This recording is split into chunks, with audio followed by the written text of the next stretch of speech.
सरोज रज निज मन मुकुर सुधा वरनौ रघुबर बिमल जय जसु जो दायक फलचारि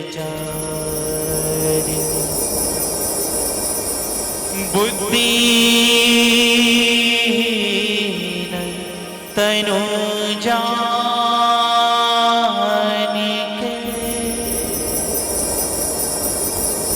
सुमिरो पवन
रामचंद्र जी के काज सवारे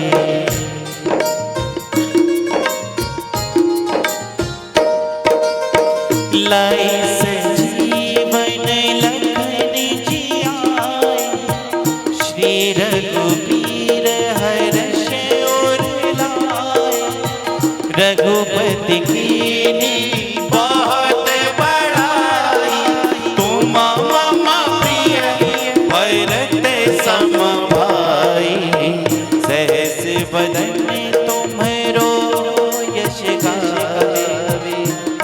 कही श्रीपति कंठ लगावे संकालिक ब्रह्मादि मुनीसा नारद सारद सहित अहिसा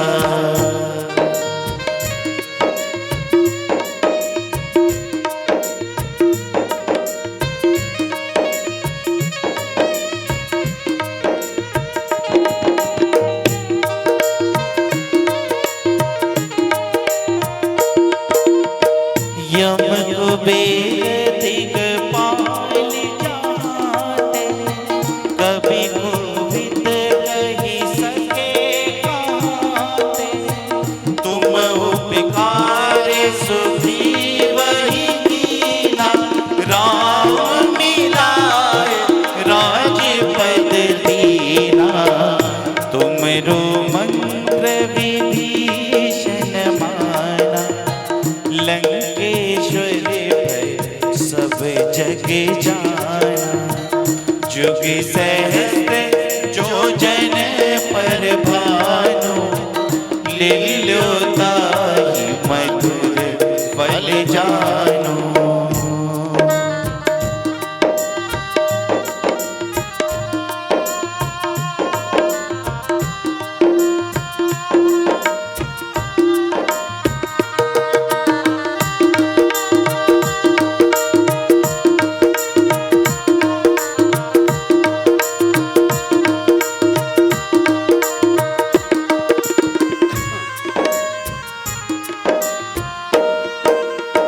प्रभु मुद्रिका मिली मुख माही, जलधि लाग गए अचरज नाही। दुर्गम काज जगत के जेते, सुगम अनुग्रह तुमरे तेते। राम दुआरे तुम रखवारे, होते ना क्या बिनु पैसारे। सब सुख लहे तुम्हारी शरणा, तुम रक्षक काहू को डरना।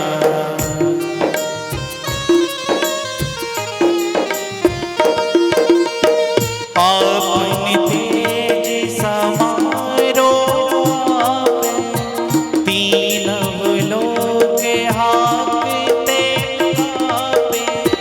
भूत पिशाच निकट नहीं आवे, महावीर जब नाम सुनावे। नासे रोग हरे सब पीरा, जपत निरंतर हनुमत वीरा। संकट ते हनुमान छुड़ावे, मन क्रम वचन ध्यान जो लावे।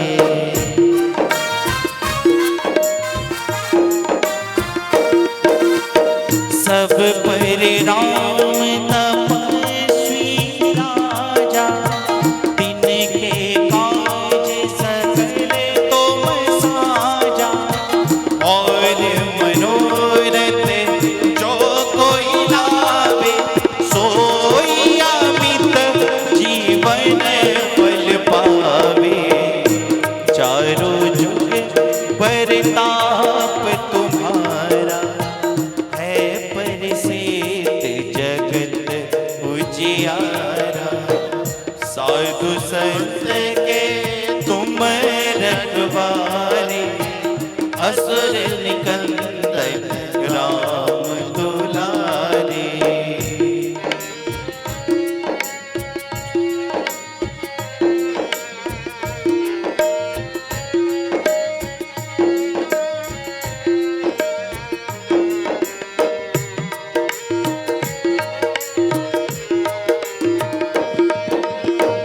अष्ट सिद्धि नवनिधि के दाता, असबर दीन जानकी माता। राम रसायन तुम्हारे पासा, सदा रहो रघुपति के दासा। तुम्हारे भजन राम को पावे, जन्म जन्म के दुख बिसरावे। अंत काल रघुबर पुर जाय, जहाँ जन्म हरि भक्त कहाई।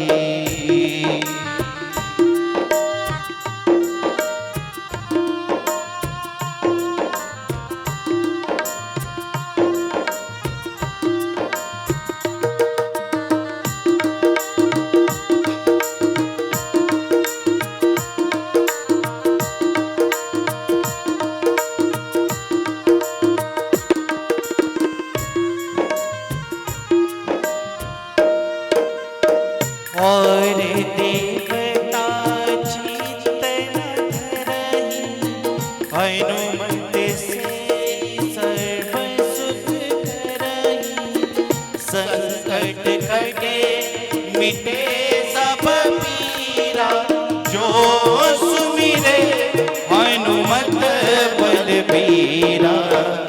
जय जय जय हनुमान गोसाई, कृपा करहु गुरुदेव की नाई। जो सत बार पाठ कर कोई, छूटहि बंदी महा सुख होई।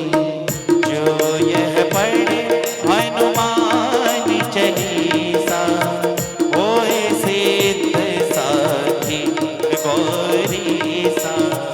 तुलसीदास सदा हरि चेरा, कीजयनाथ हृदय महाडेरा।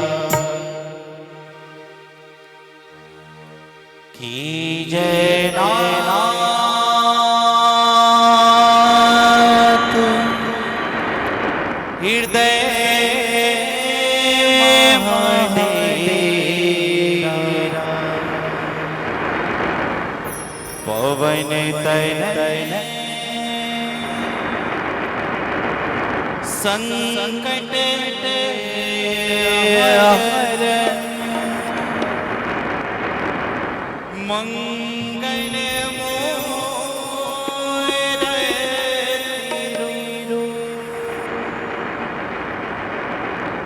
राम लखन सीता सहित,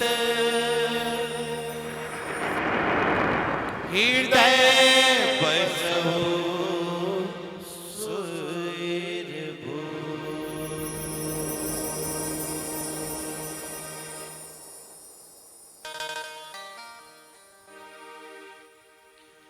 ओम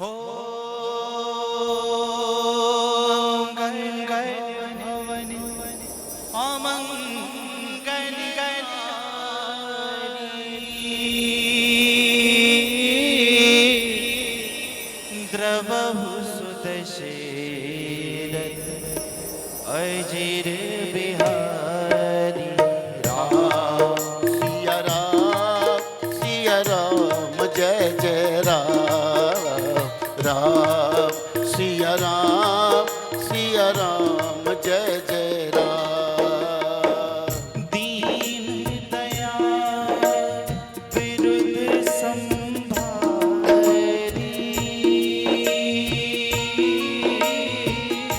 हरहु नाथ मम संकट भारी। राम सिया राम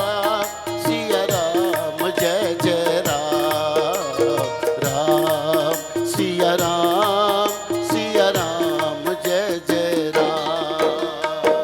प्रवेश नगर कीजे सब कारजा, हृदय राखी कौशलपुर राजा। राम सिया राम जय जय राम। राम सिया राम जय जय राम। कलियुग केवल नाम बधारा,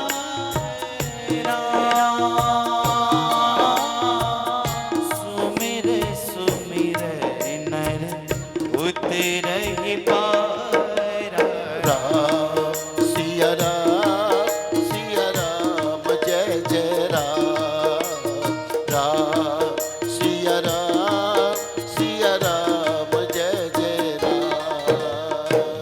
मंगल भवन अमंगल हारी, द्रवहु सुदशरथ अजिर बिहारी। राम सिया राम जय जय राम राम सिया राम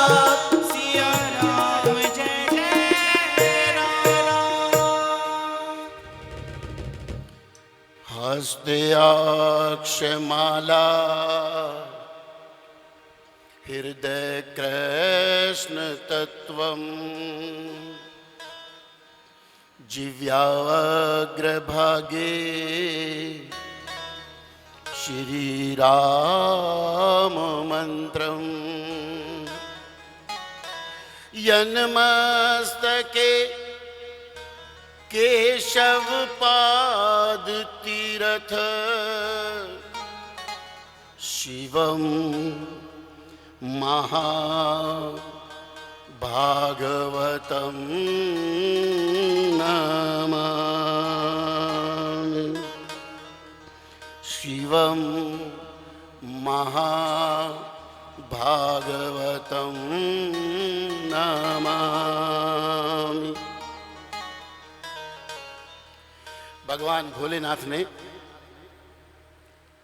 रामचरितमानस की रचना की। रचि महेश निज मानस राखा, पाय सुसमय सिवासन भाषा। 100 करोड़ श्लोक लिखे। जब जगत के कल्याण के लिए जगत को देने की बात आई, सब ने कहा हमें दे दीजिए। देवताओं ने कहा हमें दे दीजिए, असुरों ने कहा हमें दे दीजिए, संतों ने कहा हमें दे दीजिए। भोलेनाथ ने तीनों को बराबर बराबर बांटा।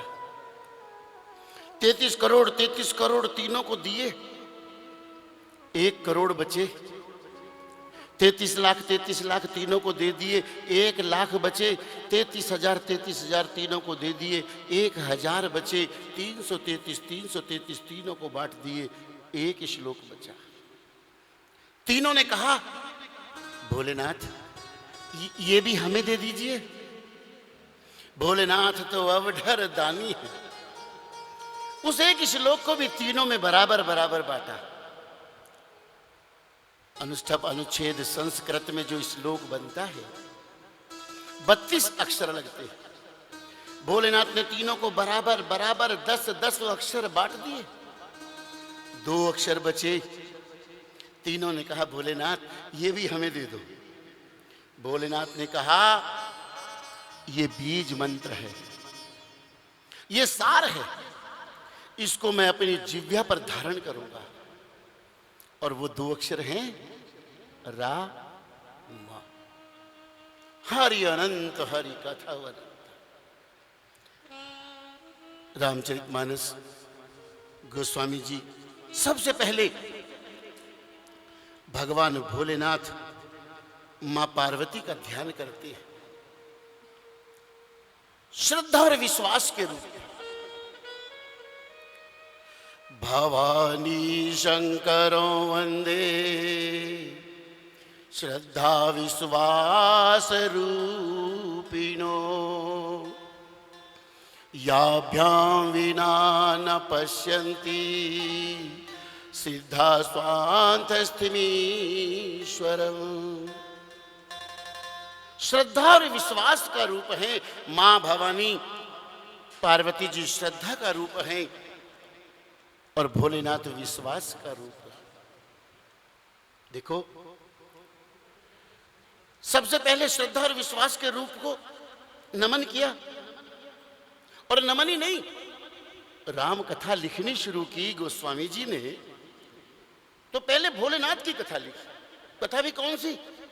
भोलेनाथ की तो बहुत कथाएं हैं। ऐसा कोई पुराण नहीं जिसमें भोलेनाथ का नाम ना हो, उनकी कोई कथा ना हो। कौन सी कथा लिखी भोलेनाथ की? राम कथा लिखने से पहले गोस्वामी जी ने भोलेनाथ और पार्वती जी का विवाह लिखा, उनका मिलन कराया। क्यों? श्रद्धा और विश्वास के रूप हैं। जब तक श्रद्धा और विश्वास का मिलन नहीं होता, जब तक श्रद्धा का विश्वास का प्रणय विवाह नहीं होता, तब तक राम कथा प्रारंभ नहीं हो सकती। इसलिए अपने हृदय में इन दोनों का मिलन कराना बहुत आवश्यक है राम कथा में डूबने से पहले। विश्वास निरंतर बढ़ने वाली प्रक्रिया है। आप बहुत विश्वास करते हैं, लेकिन इसका अर्थ ये नहीं है अब आपको आवश्यकता नहीं है। ये विश्वास लगातार निरंतर बढ़ता चला जाता है, कोई सीमा नहीं है। हनुमान जी जैसा भक्त देखो विश्वास के बारे में क्या सोच रखता है, मैं आप जरा ध्यान से सुनो।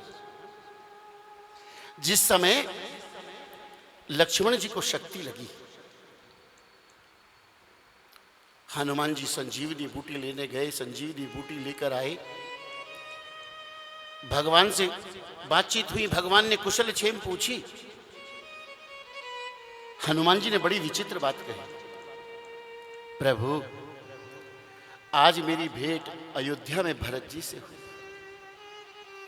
और मैंने भरत जी को देखा, प्रभु मेरा विश्वास बढ़ गया। तो हनुमान जी का विश्वास कोई कम थोड़ा ही है, उनके तो हृदय में भगवान रहते हैं, लेकिन फिर भी हनुमान जी कह रहे हैं आज मेरा विश्वास भरत जी से मिलने के बाद बहुत बढ़ा। क्यों, क्या हुआ? प्रभु मैं संजीवनी बूटी लेने गया, बूटी की पहचान मुझे नहीं हुई, मैंने पर्वत उखाड़ लिया। आपका प्रताप है, मेरा विश्वास है आपके प्रताप से हर काम हो सकता है। मैंने पर्वत को हाथ में उठाया, लेकिन जैसे ही अयोध्या के ऊपर से निकला मुझे भरत जी का बाण लगा, मुझे भरत जी का बाण लगा। प्रभु मैं नीचे गिर पड़ा, सुध जाती रही, बेसुध हो गया, लेकिन प्रभु पर्वत फिर भी स्थिर रहा। ये मेरा आपसे आपके ऊपर विश्वास है। मैं जानता था कि जो पर्वत उठा हुआ है ये किसने उठा रखा है, मुझे पता था, ये मेरा विश्वास था। लेकिन विश्वास दृढ़ जब हुआ जब भरत जी ने मुझे चैतन्य किया और मेरे से प्रश्न किया, कौन हो? प्रभु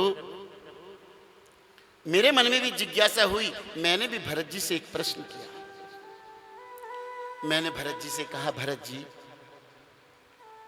मैं बेसुध हो गया, नीचे गिर पड़ा, मैं ये जानना चाहता हूं आपने मुझे चैतन्य करने के लिए कौन सी बूटी का प्रयोग किया, कौन सी बूटी आप लेके आए, मुझे कौन सी बूटी आपने दी कि मैं फिर से चैतन्य हो गया। प्रभु भरत जी ने कहा, भैया मैंने कोई बूटी नहीं दी। और क्या किया आपने? भरत जी ने कहा, हनुमान मैंने कुछ नहीं किया, मैंने देखा कोई राम का प्यारा मूर्छित हो गया है, बस मैं साथ में बैठ गया, मैंने ठाकुर का ध्यान किया, ठाकुर से मैंने प्रार्थना की। क्या प्रार्थना की? भरत जी कहते हैं, जो मेरे मन वच और काया, जो मेरे मन वच और काया, प्रीति रामम पद कमल अमाया, प्रीति राम पद कमल अमाया, तो कपि होई विगत श्रम सूला, तो कपि होई विगत श्रम सूला, जो रघुपति मोह पर अनुकूला, जो रघुपति मोह पर अनुकूला। भरत जी ने कहा, मुझे विश्वास था इसलिए मैंने ठाकुर का ध्यान किया और मैंने ठाकुर से कहा, अगर ठाकुर आप मेरे अनुकूल हैं तो ये वानर जो मूर्छित हो गया है ये खड़ा हो जाए। बस मैंने इतनी प्रार्थना की और तुम खड़े हो गए। हनुमान जी ने कहा, प्रभु ये भरत जी का विश्वास था, इतना गहरा विश्वास मेरे अंदर नहीं था। लक्ष्मण जी को शक्ति लगी, मैं तो घबरा गया, कभी कुछ सोचता हूं कभी कुछ सोचता हूं। आपने जैसे सबने कहा संजीवनी बूटी लेने चला गया। अगर प्रभु भरत जी जैसा विश्वास मेरे अंदर भी होता तो मैं भी लक्ष्मण जी के पास बैठ जाता, मैं भी आपका ध्यान करता, मैं आपसे प्रार्थना करता, जो मेरे मन वच और काया, प्रीति राम पद कमल अमाया, तो लखन होई विगत श्रम सूला, जो रघुपति मुंह पर अनुकूला। मैं भी प्रार्थना करता, हे प्रभु अगर आप मेरे से अनुकूल हो तो लक्ष्मण जी खड़े हो जाएं। लेकिन प्रभु इतना गहरा विश्वास मेरे अंदर नहीं था, ये तो हनुमान जी के अंदर, भरत जी के अंदर था। श्रद्धा और विश्वास का मिलन हो जाए हृदय में, इसके लिए गोस्वामी जी ने पहले विवाह की कथा लिखी भोलेनाथ की। गणेश जी का वंदन किया। गणेश जी श्रद्धा और विश्वास का रूप है। माता पिता इनके श्रद्धा और विश्वास है। बड़ी विचित्र कहानी है इनके जन्म की भी। आप जानते हैं, एक बार मां पार्वती स्नान के लिए जा रही थी। उन्होंने अपने शरीर से ही मैल उतारकर संकल्प शक्ति से एक बहुत सुंदर बालक का निर्माण कर दिया, बहुत सुंदर बालक का सृजन किया। और बालक से कह दिया, देखो पुत्र, मां स्नान करने जाती है, द्वार पे बैठना, कोई आ ना पाए। बालक त्रिशूल लेकर, फरसा लेकर बैठ गया, द्वार पर खड़ा हो गया। तभी संजोग से भोलेनाथ आ गए। बालक ने फरसा अड़ा दिया, मेरी माता स्नान करती है, अंदर नहीं आ सकते। अब ये तो वही बात है ना जी, चौकीदार रखा आपने और चौकीदार मकान मालिक कोई कह दे आप अंदर नहीं जा सकते। भोलेनाथ ने कहा, भाई मेरे लिए नहीं है, ये आज्ञा सबके लिए है, मुझे जाने दे। बोले, मुझे माता जी की आज्ञा है, अंदर नहीं जा सकते। युद्ध हुआ और भोलेनाथ ने उस दिव्य सुंदर बालक का सिर काट दिया। पार्वती जी बहुत रोई, जब पता लगा बहुत रोई पार्वती जी। भोलेनाथ ने, बड़ी जगत प्रसिद्ध कथा है, भोलेनाथ ने हाथी का सिर लगा दिया। पार्वती जी ने कहा, भोलेनाथ आपने बहुत बुरा किया, अच्छा नहीं किया। हंसकर भोलेनाथ ने धीरे से कहा, पार्वती जी अच्छा तो आपने भी नहीं किया। पार्वती जी ने कहा, मैंने क्या अच्छा नहीं किया, मैंने क्या बुरा कर दिया। भोलेनाथ ने कहा, पार्वती पुत्र का निर्माण माता पिता से मिलकर होता है, तुमने अकेले पुत्र का निर्माण कर दिया, ये तुम्हारी भूल थी। मैंने इस भूल को सुधार दिया है। आज से इस बालक का धड़ श्रद्धा का है और इसका सिर विश्वास का है। ये श्रद्धा और विश्वास का रूप है। जे सुमिरत सिद्धि हो, गणनायक करिबर बदन, करहु अनुग्रह सोय, बुद्धि राशि शुभ गुण सदन। बड़ी विचित्र पंक्ति लिखी गोस्वामी जी ने, जे सुमिरत सिद्धि होय। कौन से गणेश जी को याद कर रहे हैं? उस रूप को याद कर रहे हैं जिसको याद करने से, जिसका नाम स्मरण करने से सिद्धियां मिलती हैं। बहुत रूप हैं गणेश जी के, बहुत कुछ देने वाले हैं, विघ्न विनाशक हैं, मंगल देवा हैं, बहुत से रूप हैं। लेकिन गोस्वामी जी ने कौन सा रूप मांगा? जिसके सुमिरन से सिद्धि प्राप्त होती है। अरे गोस्वामी जी को कौन सी सिद्धि चाहिए भाई? क्या गोस्वामी जी को भी सिद्धि चाहिए? हाँ, सोचना पड़ेगा कौन सी सिद्धि चाहिए गोस्वामी जी को। गोस्वामी जी को सिद्धि चाहिए गणेश जी से, मांगत तुलसीदास कर जोरे, बसहु राम सिय मानस मोरे। ये सिद्धि चाहिए गोस्वामी जी को गणेश जी से। मुझे ऐसी सिद्धि दीजिए कि मेरे हृदय में बस ही राम सिय मानस। बड़ी कोई भी पूजन करे, गणेश जी को प्रथम अधिकार मिला है। गणेश जी वंदना प्रथम होती है। इसकी भी कथा है। आइए एक भजन के रूप में गणेश वंदना करें और उस कथा का स्मरण करें, जिस कथा से आपको यह पता लगेगा कि गणेश जी को प्रथम अधिकार किस लिए मिला है पूजन का। गजराजानन गणपति तुम्हें मैं आज मनाने आया हूँ। गजराजानन गणपति तुम्हें मैं आज मनाने आया हूँ। गजराजानन गणपति तुम्हें मैं आज मनाने आया हूँ। गजराजानन गणपति तुम्हें मैं आज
मंगल दाता हो, और सबको मंगल दाता हो। हे गौरा पुत्र गणेश तुम्हें मैं शीश झुकाने आया हूँ। हे गौरा पुत्र गणेश तुम्हें मैं शीश झुकाने आया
उस राम नाम की महिमा को मैं भजन में गाने आया हूँ। गजराजानन गणपति तुम्हें मैं आज मनाने आया हूँ।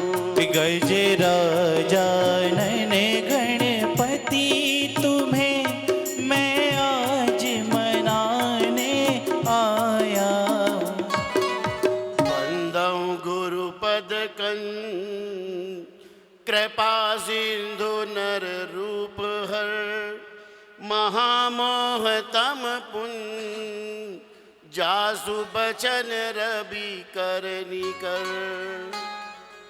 बंदौ गुरुपद पदुम परागा बंदौ गुरुपद पदुम परागा बंदौ गुरुपद पदुम परागा बंदौ गुरुपद पदुम परागा सुरचि सुबास सरस अनुरागा सुरचि सुबास सरस अनुरागा बंदौ प्रथम महीसुर चरना बंदौ प्रथम महीसुर चरना मोह जनित संशय सब हरना मोह जनित संशय सब हरना। गुरुदेव को प्रणाम करते हैं और धरती पर जितने भी ब्राह्मण हैं, धरती के देव हैं, उन सबको प्रणाम करता हूं, क्योंकि ये संशय रूपी जो नाग है उसका विनाश करते हैं भगवान की कथाएं सुना सुना कर। इसलिए मैं सब ब्राह्मणों को प्रणाम करता हूं। गोस्वामी जी ने सबको प्रणाम किया, सबको। गोस्वामी जी कहते हैं, जड़ चेतन जग जीव जत सकल राममय जान बंदौ सबके पद कमल सदा जोरी जुग पान। सिया राममय सब जग जानी सिया राम मैं सब जग जानी करहु प्रणाम जोरी जुग पानी करहु प्रणाम जोरी जुग पानी।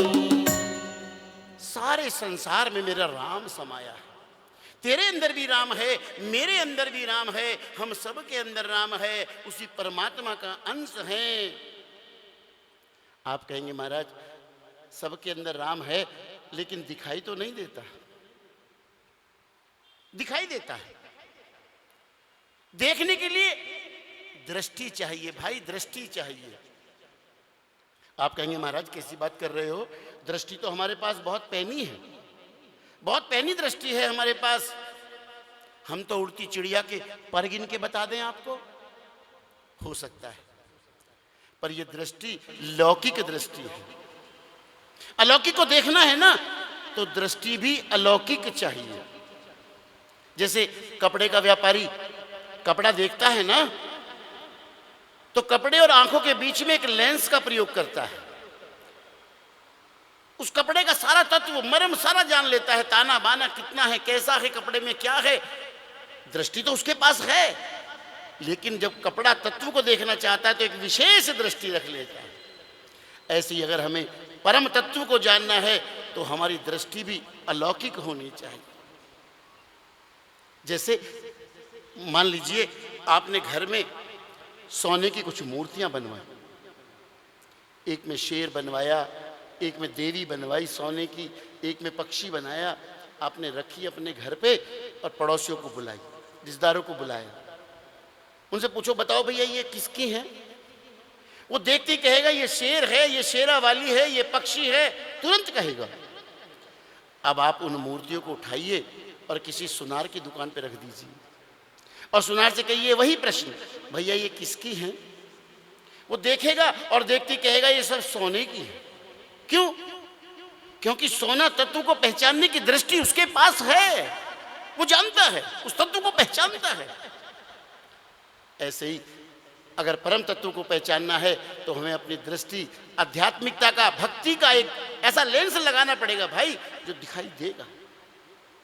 बहुतों को दिखाई दिया है। नामदेव जी को तो बहुत बार दर्शन हुए भगवान।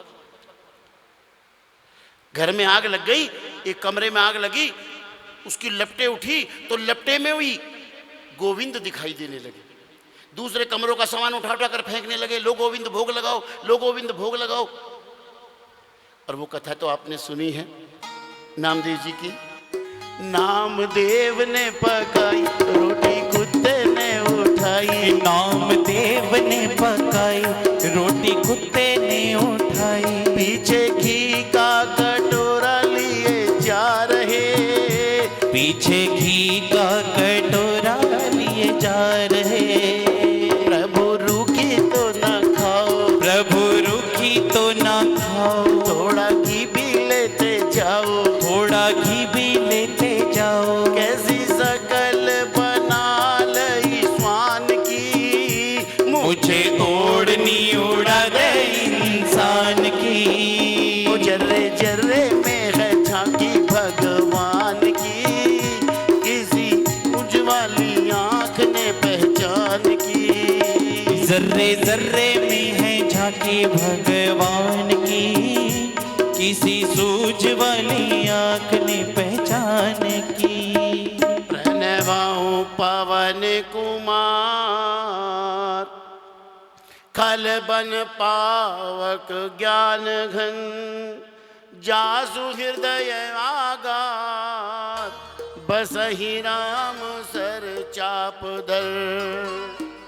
महावीर विनवौ हनुमाना, महावीर विनवौ हनुमाना। राम जमसु जस आप बखाना, राम जासु जैसे आप बखाना। जनक सुता जग जननी जानकी, जनक सुता जग जननी जानकी।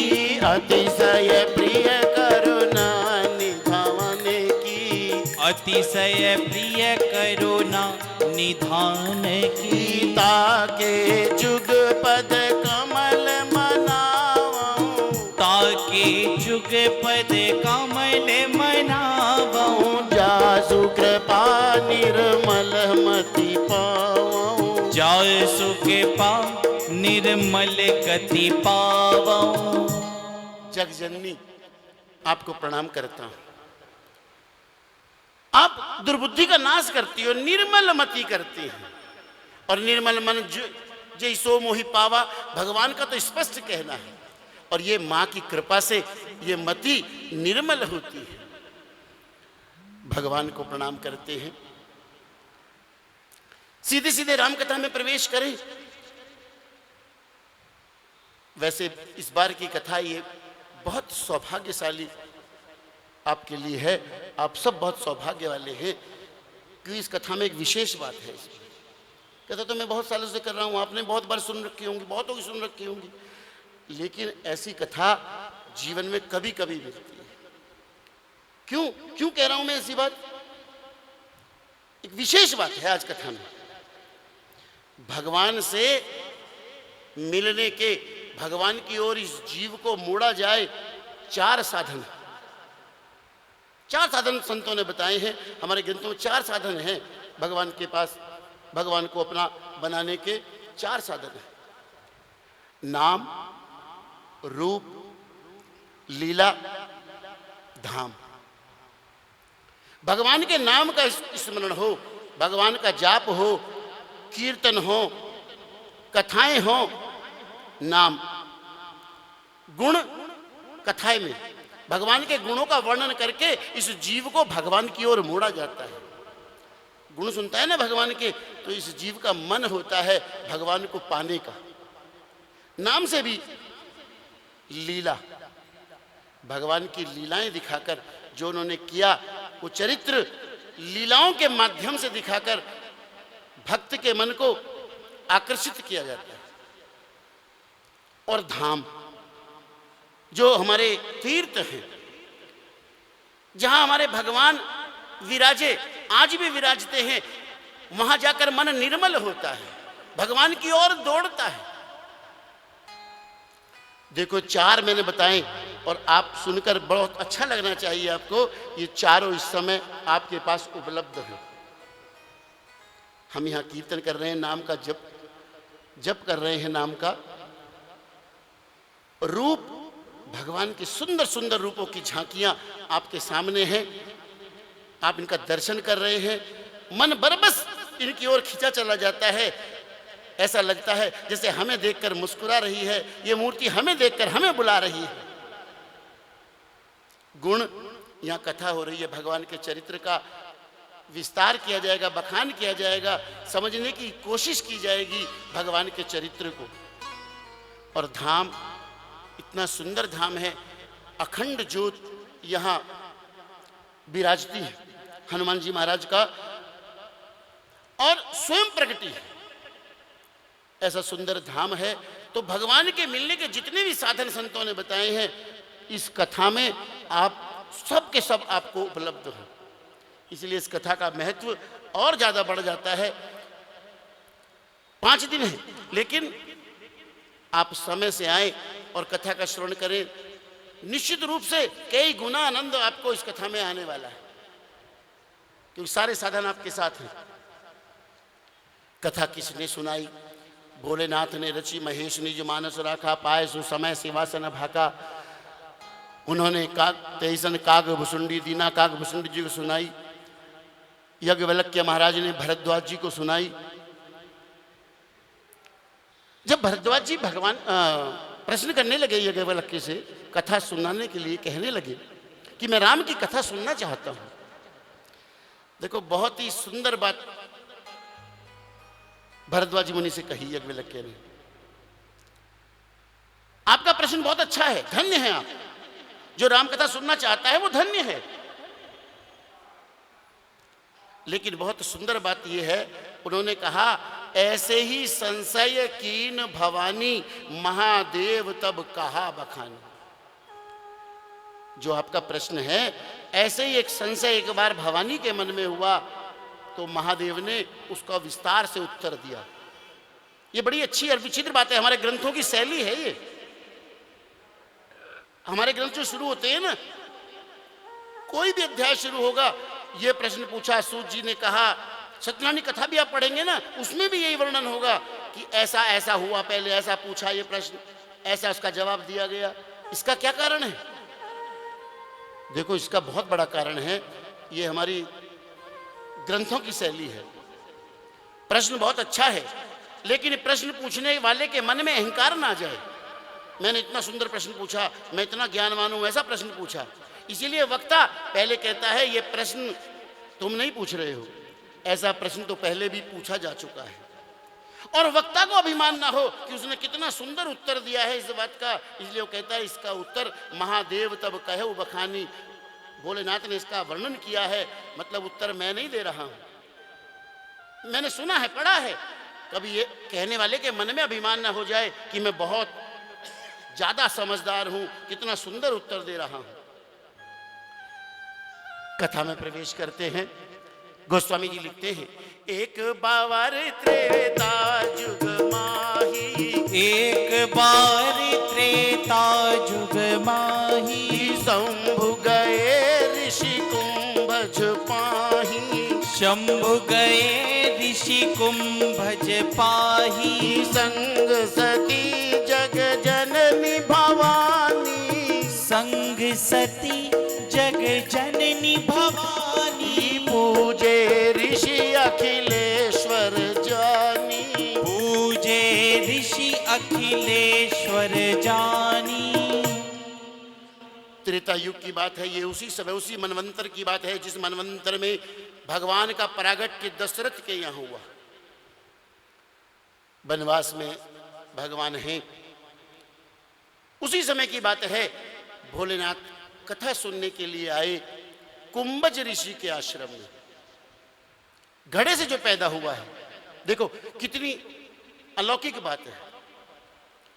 कथा सुनने के लिए नीचे उतरना पड़ता है, कैलाश से श्रेष्ठ स्थान जगत में कोई नहीं है। लेकिन उस कैलाश को छोड़कर दंडक वन, जिसे संशय का वन कहा गया है, ऐसे वन में भोलेनाथ उतर के आए। इसका सीधा अर्थ है, कथा सुनने से पहले अपने अभिमान के आसन को छोड़ना पड़ता है। कथा सुनने बैठे और आपके मन में रहा, हमने तो बहुत सुन रखा है, हमें तो बहुत पता है, हमने तो बहुत पढ़ रखा है, हम तो बहुत पैसे वाले हैं, हम तो कराते रहते हैं, हम तो ये हैं, हम तो वो हैं। अगर ऐसे भाव आपके मन में रहे तो कथा आपको मिलने वाली नहीं है। कथा के प्रति जिज्ञासा का भाव होना चाहिए, श्रद्धा का भाव होना चाहिए। भोलेनाथ उतर कर आए हैं, हिमालय छोड़कर संशय के वन में आए हैं। संग सती जग जननी भवानी। गोस्वामी जी खुश हो गए जब सती जी ने कहा मैं भी साथ चलूंगी, ऐसे ऐसे संबोधन दिए, खुश हो गए। और वैसे भी खुशी की बात है, धर्म के कार्यों में तो पत्नी को पति के साथ जाना ही चाहिए। आज स्थितियां विचित्र हैं, इसीलिए धर्म घर में प्रवेश नहीं कर रहा है। कम से कम मेरे कहने का आशय ये बिल्कुल मत लेना कि अपना काम धंधा छोड़ के आप अपनी पत्नी के साथ कथा सुनने जाएं, ऐसा नहीं कह रहा हूं। लेकिन जहां आप जा सकते हैं, जो सुलभ है, उदाहरण के लिए कहूं, आप मंदिर आपके घर के पास है, आप सुबह मंदिर दर्शन करने जाते हैं, वो भी दुकान निकलते हैं उससे पहले मंदिर जाते हैं, तो दोनों इकट्ठे आने में क्या हर्ज है? अगर दोनों इकट्ठे आएंगे तो मैं सच कहता हूं, घर में धर्म और धर्म की कृपा विशेष प्रभाव दिखाएगी। मंदिर में साथ आना चाहिए। आप अपने घर में कहें, ऑफिस में, कार्यालय में, दुकान पे 10 बजे 11 बजे जाते हैं, सुबह मंदिर में इकट्ठे आए 5 मिनट के लिए। इसमें निश्चित रूप से घर में शांति पहुंचेगी, सुख समृद्धि पहुंचेगी। तैयार हुई, पूजे ऋषि अखिलेश्वर जानी। और अगस्त ऋषि ने भोलेनाथ की पूजा की, उनके पांव पखारे। विशेष बात है, वक्ता श्रोता के पांव पखार रहा है, उसकी पूजा कर रहा है कि तुम, ऐसा लगता है जैसे जगत के विधाता, जगत के स्वामी मेरे घर आए हैं कथा सुनने के लिए। श्रोता के पांव धो रहा है।